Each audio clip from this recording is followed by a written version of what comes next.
Okay, so I know, because some of you have asked me already, why in the world did you pick government as an industry for the Economic Outlook Conference? Right? It is not a base industry. Right? Some of you think it's just a support sector. And there's a reason why to this madness. If you get the overall gist, I knew my other speakers would be really positive, and I wanted to give you an overall perspective. And this is a good time to talk about government, right? And you heard my comments about households feeling good. And manufacturing is, the production side is improving. There's some variations of what their outlooks are, but it's all good. But on the government side, I think is where we see a little bit of the canary when we talk about the canary in the coal mine, when you talk about population and tax base. Although I will say that because of the tax changes, this puts a more positive context on revenue at the state level than it was beforehand to this. But all right, so let me talk about this. You're getting used to these slides now. The gold bar or the yellow bar is the level of employment shown on the bottom. And I sure wish the government would ask me my opinion on how to categorize sectors, because do you know what's not in here? Teachers are not in here. There's some other professional services related to state government's not in here. There is privatization of state funds that are employees as well that are not in the state employment. So you don't really get the full picture of what's going on in state-related employment, but this is what we are given. This is what we have for state government. This tells us that local government declined barely annually over the last 5 years, and state government declined also not too much, but it has declined. Now, I don't think this really gives us the full context of what has gone on in government over the last several years. If you think about the economy being a cake, you need so much demand, flour, you need labor and eggs and all this and sugar and all this to make this cake, right? Well, if we're talking about that as the economy, the pan is government, right? That is what is holding some of this stuff together. That is the framework that helps those economy to grow and to be a better cake at certain times. Now, if that's the cake, what has happened over the last couple years is that we have changed the structure of that pan. Not only at the state level, but also at the local level, right? This is much more like aerospace, where we had a structural shift in the use of labor, whereas most of the economy was just down and came back. There's been a big shift in what's happened at the government level, at the state and local.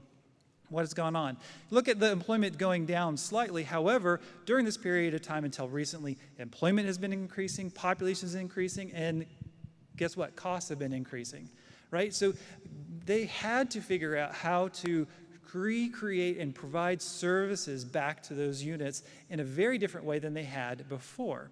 Now, federal government has declined annually over the last several years, and you have to kind of backtrack and think about the previous administration and sequestration, which really reduced a lot of the federal government jobs. I looked across the state. There's nothing really unique to Kansas, and there's nothing unique to any specific base. This was all declining about the same rate. Since 2013, federal government has been increasing a little by little every single year for the state. All right, now I'm going to add in the annual average wages and the growth in those wages over time. Again, use that imaginary 1.3%, and some of you probably have your jaws drop thinking, oh my goodness, wages have gone up. Now, there's two things to think about. First, government as an entity is mostly labor and skilled labor. They need analysts, they need accountants and lawyers and scientists. There's a lot of skilled labor that actually goes in the production of government. So they're competing against the same tight labor market that we have in this economy and in those very specific skill sets. The other part is, remember I said the pan has changed, maybe more round, maybe we're a bundt cake with a little hole in it, right? Right, it's different because government employment, if you think about it, they have reduced some jobs that they're no longer existing. They outsourced some jobs to reduce some of that cost. We've talked about that, and you've seen some news stories about outsourcing of maintaining parks and recreation across the state. So that kind of explains, if you remove some of the lower costs, it makes an effective wage look like it's increasing when it really hasn't maybe been as much otherwise. All right, and let's go more the near term. You can barely even see a red thing for local government, right? Local government really can't expand unless the tax base is really expanding based on population across the state. So not much growth, and in the state, it actually shows growth, but if you look at the previous year, it's just down from previous year. It is essentially zero if you look at more than 1 year to that. You go over the wage side, and your jaw probably is going to drop even further. I think the local government side is further indication it is a tight labor market, and they're competing heavily to get those people that needed just to provide services. On the state side, I think there's something else going on. Part of this is what might have happened the previous December, year over year. So I think it's a little over-exaggerated than really what it was. Keep in mind, there wasn't across-the-board increases until this year, so it wouldn't even been in the data. So I won't go much more on that than what I'm showing in the actual data for it. Now, let me give you our perspective of the forecast for the rest of the economy, because the rest of the economy matters back to the local and state governments. The first one I have here is on retail. And retail employment, I think, is actually not going to expand. And there's a few reasons why. The first one is some of our core industries. We have a lot of independent wealth through agriculture across the state.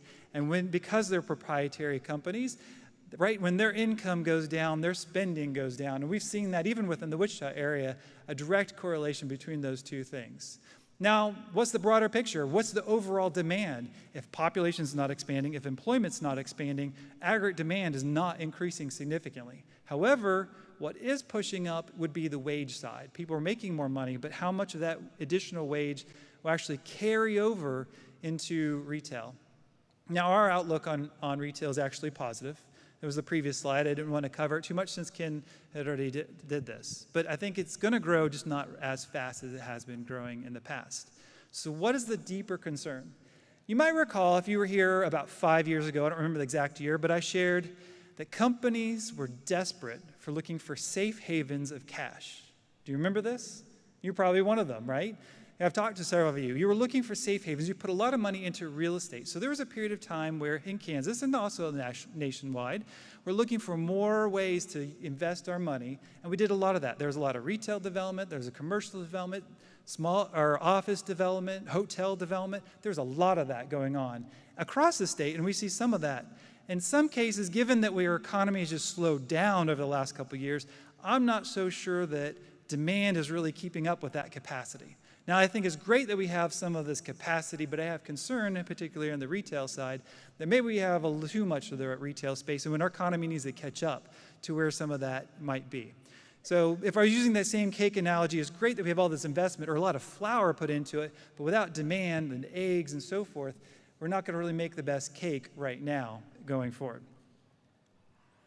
All right, what's about the rest of the economy, some of the other sectors I haven't covered so far? Services. And I don't want to underplay services, because this has continued to be the bright spot of our economy for quite a long time.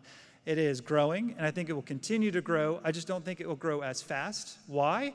Well, you have the couple constraints, right? On the consumption side of this, if a population and employment's not growing within the state, there's not as much demand for the service side of what we might need. And on the other side, for the companies that don't have to be here in services, like Coke and Black & Veatch in the state, where are they looking for labor? Well, I've talked about this the last couple of years, and there's increasing comments about their ability to expand because they've already tapped out those skills in analytics, those skills with business and management and sales. We've long run out of those for quite a while. And so I have lots of concerns about the ability to grow in those sectors. Now, I love this slide. This goes back to our annual survey. We asked all the participants to tell us what they think about the different markets. The gold shows they thought was growing faster. Black means they're actually growing at the same rate, which is actually a good thing. And gray is growing a little bit slower, not necessarily bad. What does this tell us about the optimism about Kansas City and the U.S.? Pretty optimistic, isn't it? Wichita looks mostly about the same, and then you see a lot more pessimism amongst the participants across the state. So I think this actually, when you take this in, gives you a perspective. Not everyone agrees in an expanding economy. Mostly across the state is about the same or slower. And there's several participants that say, no, the economy is not going to be doing better this next year, or in their perspectives. Another one that I really like, that we always talk about, is the overall business environment. What's going on in the finances? What's going on in profit margins and material costs? Now, I don't have all the details. You can actually open up your program. The details are in there. You can look at each of those variables over time, and we've captured this. If I was to characterize it, optimism is a little bit better today than it was last year. People are feeling a little bit better. And most of that optimism is coming from the share of the participants saying falling, right? There's a little bit less that's saying falling overall. Now, great optimism, they're feeling good. This is a good sign. They might make more investments if you get rid of the political uncertainties. They're there. Look at their outlook. Now, I think this is pretty remarkable. This is the first time since I've ever done this when we didn't have someone with a negative aspect to the outlook. There's no red. There wasn't a single participant. I thought there was an error. We went back and checked it again. There wasn't a single participant that said they thought there was going to be a falling expectations for their company. So, are they too optimistic? Well, given most of the speakers today and the panel members, maybe they're not too optimistic. Maybe I'm too pessimistic. And in that case, that's great. But we got to have a balance there. There's somewhere in between that we might need to think about. And I will concede that since we're growing really slowly, we could go up or we could go down. So I concede it's possible we can have more growth, but I'm getting more and more concerned right now as we look forward. So that's my broader outlook. Let me go ahead and switch back to the panel. And let's start with the Colonel, David Weishaar. Now, a lot of people know about Fort McConnell. A lot of people actually might even know some about the cybersecurity that you're doing, but not everybody. And I think there's some critical components of thinking of the federal government and how it's connected. So can you talk a little bit about what's going on in the cybersecurity and the commonalities of those with not only the public and private sector? Sure. We've got a lot of things going on in McConnell. A lot of you don't see what we're doing in the Air National Guard. We're silent. We don't fly airplanes. We fly keyboards. Keyboards don't make a whole lot of noise when we're out there operating that. So we've got a pretty large cyber portfolio in the Air National Guard. We've got about 1,300 people authorized. 350 of those are involved with cybersecurity on the base. What we do on the base is we run the Air National Guard network. We run the network for 110,000 customers, 54 states and territories. All those ones and zeros come right through McConnell Air Force Base, Kansas. That's really our first line of defense in our cybersecurity. I like to akin it to a privacy fence. I know it's not a privacy fence. More times than not, it's a chain link fence. There's somebody in our network all the time. There's somebody in your network all the time. Next level of our cyber portfolio is we've got, they're called cyber vulnerability assessors. They're hunters. They go out there and find the guys and gals that are in our network, try to do the analysis of where they come from, what do they want, what are you looking for, and how'd you get in. We don't have strike back capability. We leave that to other levels of government. And then our third level of our portfolio is we've got an aggressor squadron. So these guys they're really trained hackers. So what these guys do for us is they make us better. They find vulnerabilities on DoD networks. Department of Defense hires these guys, basically hired guns going out and figuring out where they can break in. So everybody ought to be scared. There's not been a network they've not been able to get into yet. Which is great for us in Kansas, not so great for everybody in the nation. Then you talk, next part of the question was, how does that convey to the private sector? Well, all of our ones and zeros are running over the same lines. The networks are 80% owned by the private sector. All of our government, all of our public sector information is traveling over the same pipes that you all are traveling over. We all run on the same operating systems. We all have the same hardware. So we all have to ensure that we are protected. We're as weak as the weakest link, or as strong as the weakest link, however you want to portray that. For us, it's a partnership. It's a partnership between the public, private, and academia sectors. Just this week, Friends University announced they have a cyber lab that opened up. We worked with Friends University to get that thing going because we saw a need in the Wichita area. How do we build people? Well, we build it through academia. We build it through partnerships. We're working with Wichita State for another cybersecurity program. We've got some efforts in with Newman University, kind of the same thing. We don't really care. We're agnostic as to who provides that training, but we see that need as a whole across the government and private sector. And what better place to start that than right here in Wichita, Kansas? Carolyn should have scared some of you if she didn't. She talked about technology increases. So I was furiously taking notes when Carolyn was over there talking. Talked about the increase in technology utilization out in the private sector. 3D printers. Go do some research on what we're doing with 3D printers. That ought to scare you. If you don't have a good cybersecurity program, that should scare you as well. You roll in, so you start talking about technology.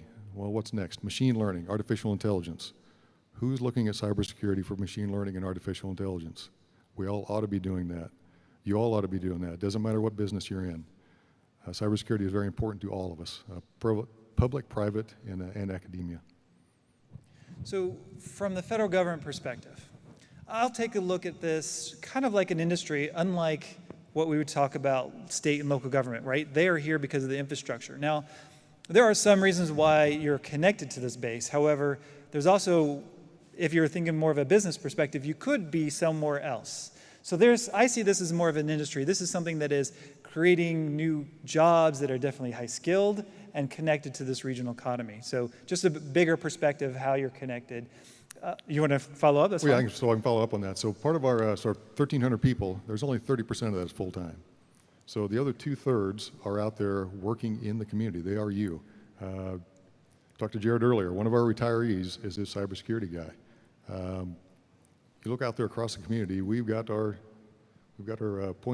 touch points, our points of contact out there in the community. So that's really the real association we have as Air National Guard members. We are the community. We don't come in here for a couple years and off we go someplace else. We're here.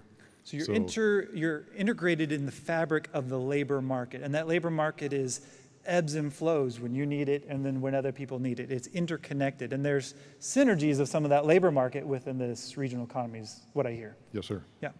So now I want to switch over to you, Kathy. Kathy, you're in a growing community, and I'm sure you love some numbers. Maybe Ken put that on there for you on purpose for your sales tax. However, you're a growing community. You're outside of the Wichita, the city itself. Tell me how you're interconnected with this regional economy. Be happy to, Jeremy. Thank you for the opportunity too. And can everybody just relate just a little bit to say, doesn't Jeremy have good stories? A cake pan. Government is the cake pan in which we built. That's awesome. He's the best person to, as far as an economist to go, to keep you awake. No offense, Ken. And I mean, just thank you, Jeremy, for the opportunity. It's exciting time to be a part of city government in Kansas because there's so many opportunities, and the South Central region of Kansas is a place we all pretty much call home. I'm sure there are a few folks here who drove across the state, but I think when you talk about and think about how Derby, Kansas, of 24,000 population, is actually the 18th largest city in the state. Think about that for a minute. There are 600 and some cities in the state, and we're in the top 20. And most of the Wichita kind of area folks kind of think of Derby as some small town over there, right? It's a suburb. But in this state, a small state of 2.5 million people, about 85% roughly live in cities. Cities are the places where people live. And I think that's significant, but because when you say how are local governments, cities, counties, public utilities, fire districts, township boards, how are they integrated into the business community? It's just important to think about that we are the cake pan. It does matter, as many of you know, the city's not the same before you came or after you came. If you business people are involved with the city or with the county in terms of making known your needs. In many cities in our state, housing is the #1 need. We have old housing stock in many communities and few people building and difficulty in tough economic times for people to repair. So the reason and renovate. So the reason I bring that up is because in a vibrant metro area like Wichita, and the metro areas earlier mentioned, MSAs of Topeka, Lawrence, and Kansas City, it's not Kansas City. It's Kansas City, Overland Park, Olathe, Lenexa, da-da-da-da-da. It's all of it. So while sometimes it's about political jurisdictions, really what it's about is where do people want to live? So interconnectedness with Derby and other communities in South Central Kansas is about ignoring sometimes or managing around political boundaries and thinking more about, are we a community, a region of the state where people want to live? I would ask the audience to help me answer the question for just a minute. Don't think about where you work. Think about home. Where do you live? Because I think Tom was up here earlier working in Ark City but living in Winfield. Jared's working in Wichita but living in Derby. Tim was up living in Harper, right? And working in Harper. But you get where I'm going. Give me a show of hands if your home where you laid your head on the pillow last night is not in Wichita. Help me out. You see, also, I can tell who's awake. Yeah, there you go. There's a lot of hands. It's kind of dark, but I can see the hands. I just appreciate you saying that, because it is important that the most interconnectedness we have between communities is how much we work together, think together to be a strong regional economy. You want to make a follow-up comment? You can. Can I make a follow-up? I think that highlights also something is the importance of infrastructure. Not only infrastructure in terms of shipping goods and everything like that, but moving people around from where they live to where they work, allowing them to have the ability to make the choices in their life that they want to have. One of the types of infrastructure that we don't talk about a lot, and this kind of goes all the way back to David's comment, is things like broadband infrastructure. We did a project where we looked at broadband. And Kansas is one of the few states out there that doesn't have a state broadband plan. If we really want to think about moving ourselves into the 21st century, we need to be thinking about infrastructure, not just in terms of roads and bridges and sewers and things like that, but also things like pipe for moving bits of data between places and allowing people to live where they want to live, work where they want to work, and be able to build vibrant communities. All right, so let's talk about this changing landscape, right? In one case, we have the state, we have the changing taxes, right? Can you talk a little bit about that? How much of that will free up other monies, especially to some of the agencies across the state that is dependent on that? Sure. Well, I get asked this quite a bit. I was asked this a lot at a conference I was at last week. And again, the estimates of the effect of the repeal of the 2012 tax cuts is anywhere between around $600 million, somewhere in there that's going to be restored to the state general fund budget. So there's a number of challenges that are in place. Number one, the state went into a lot of debt in the last several years, both directly and indirectly. Directly, the state borrowed through the Kansas Development Finance Authority and the Department of Transportation about $3 to $4 billion in direct debt. That's a lot of extra debt to be repaid. That's going to have to be repaid. Also, indirectly, through underfunding of the KPERS system, which impacts a whole lot of people in this room, either directly or indirectly, we have to start thinking about funding levels. We don't want to become Illinois. We don't want to become the worst funded pension in the system, or pension in the nation, which, believe it or not, isn't Illinois. It's Kentucky that even has a worse funded pension system. We don't want to become those places. And so if we don't want to become those places, we have to take active steps to undo that. Beyond that, we need to start thinking about restoring infrastructure spending. There was a number of infrastructure projects which were delayed based upon trying to do the short-term resolution of the deficit in the past. We also have to think about the really big challenges around Medicaid and rural hospitals. There's a lot of rural hospitals that are on life support, all pun intended, due to the fact that their Medicaid funding has been so severely affected. So maybe we could start thinking about Medicaid expansion. I'm not sure it's a great idea, but it's certainly an idea that a lot of states have seized upon to help their rural hospitals and rural populations get access to the health care they need. So those are some of the things that I think we should be thinking about with the money that's freed up. Let me follow up a little bit also on the tax lid. Can you provide a really quick comment about the tax lid and its impact on communities? Yes.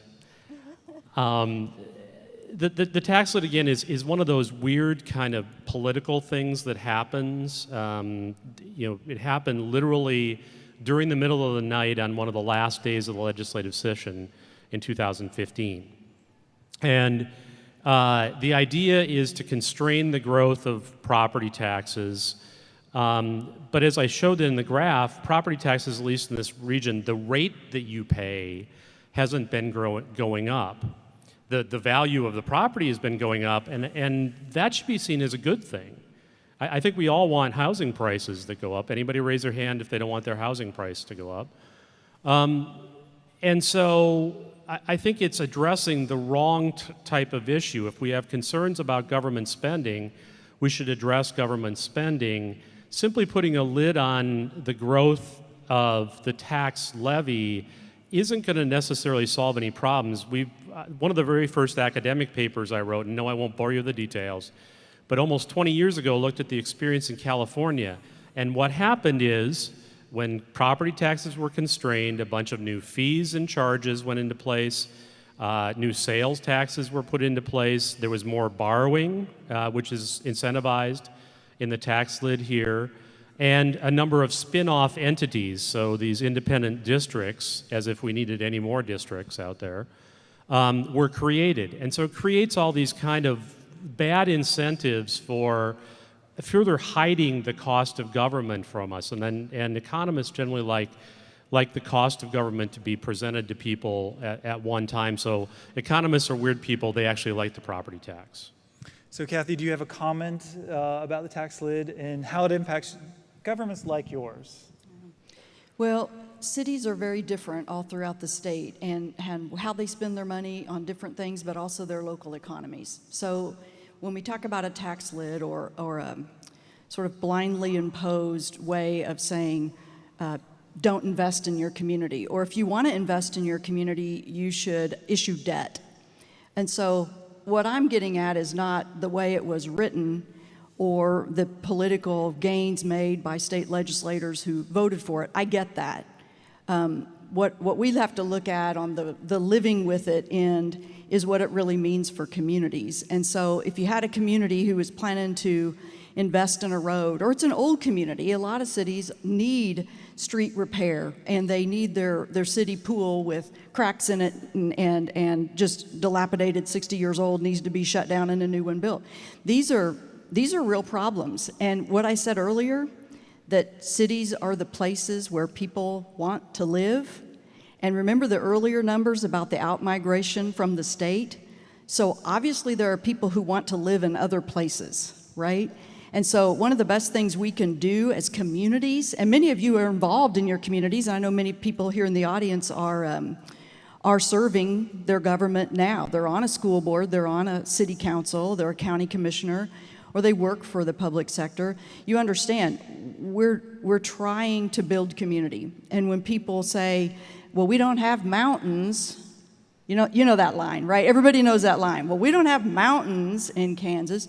That always has to follow with, what do we have and what do we want? And when we get handcuffs put on us with, but don't spend any money, don't spend any tax money to do that, it's just it's going to lead, we haven't found the impact yet. It was passed in 2015, but it just is starting to become implemented. So we don't really have the impacts yet, but I think what we have is we have a lot of volunteer city councils and county commissions around the state who are trying to understand it right now, trying to figure out what essential services they can live without, cut back, or finance by issuing debt instead of paying cash, or which things they could possibly take to a vote of the people to raise the tax that they could explain and understand. You know, some of us get bond issues for school districts, and it's maybe to repair the roof, replace roofs and do some repair, and then people say, well, why haven't you been taking care of your buildings? So I think we'll have more public conversations in towns and cities about, well, what is the important use of tax money and what's of value, and what is the quality of life that we want to pay for. So we're still talking about this changing landscape, mostly on the tax side, but let me switch to you, David, and talk about base realignment and closure, and what's the potential of that, especially given what's going on and the increased concerns globally, and also what's the impact to this community? All right, so I've got to start that answer with a caveat. This is not the opinion of the United States Air Force, not the opinion of the Kansas Air National Guard. This is the one guy opinion here. So the Department of Defense has suggested that we need a base realignment and closure, that we have too much infrastructure. Through the reduction in the military budget the past 10 years, we've got excess infrastructure.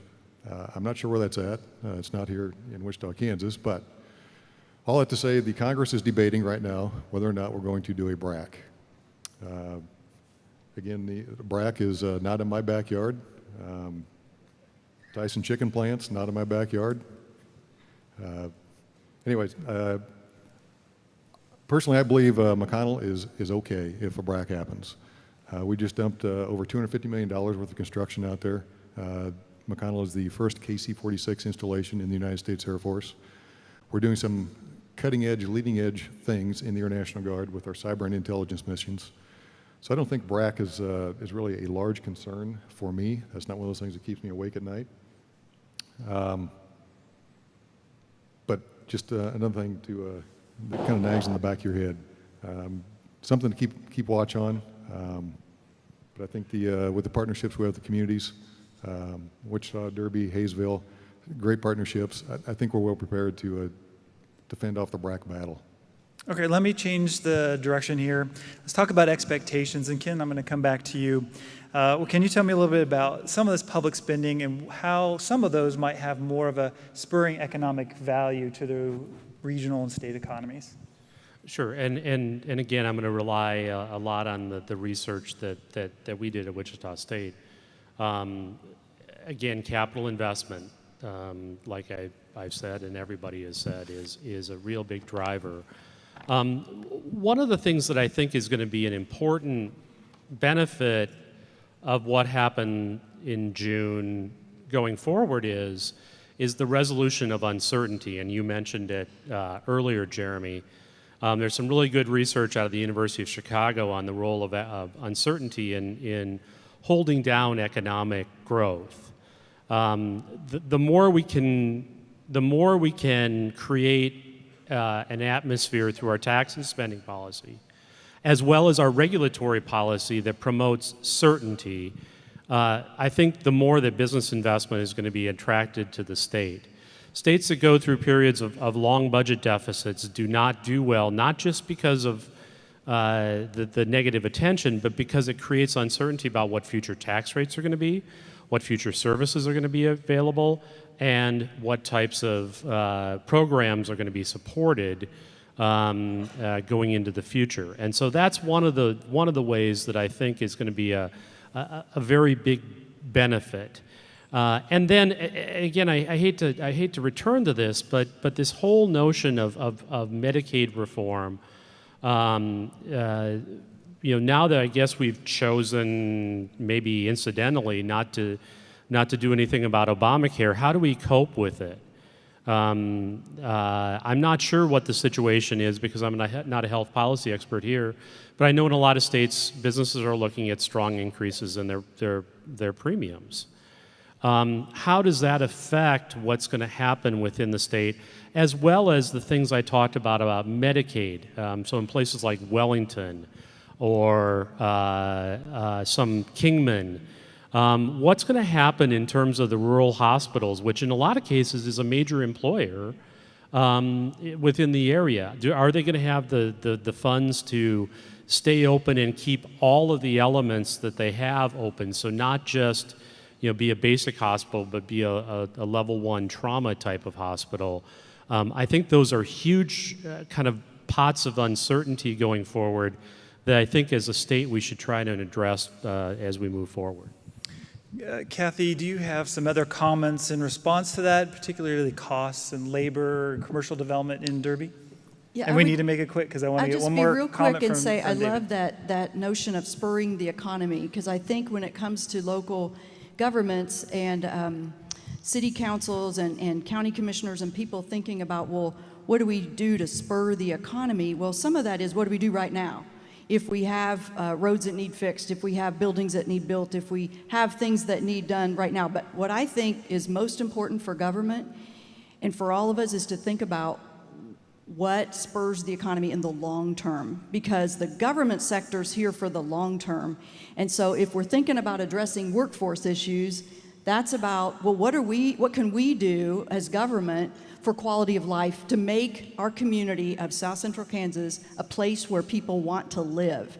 What do we do for investing in our performance arts, our convention center, our big road projects, our regional big, hairy, scary issues that any one of us alone can't deal with?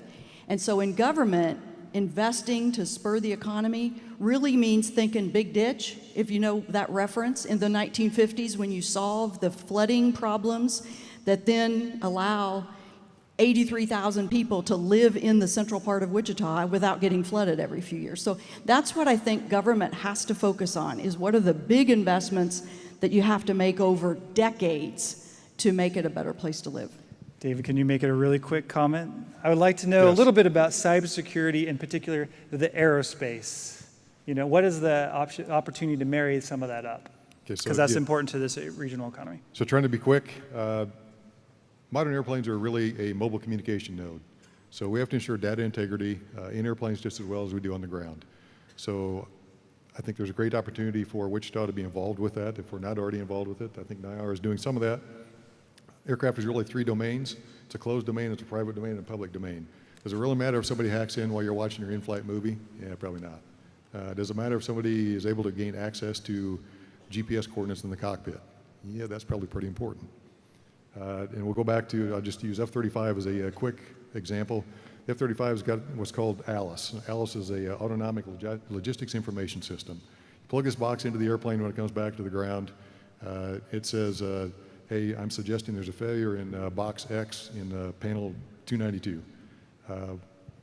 Well, so all I need to do is hack into that ALICE and put in false data. I can shut down your supply chain. I can shut down every malfunction code that you have coming across your aircraft. I can make your aircraft not fly simply through a denial of service. So how's that for short? Yeah, all right, thank you. Thank you very much for this panel.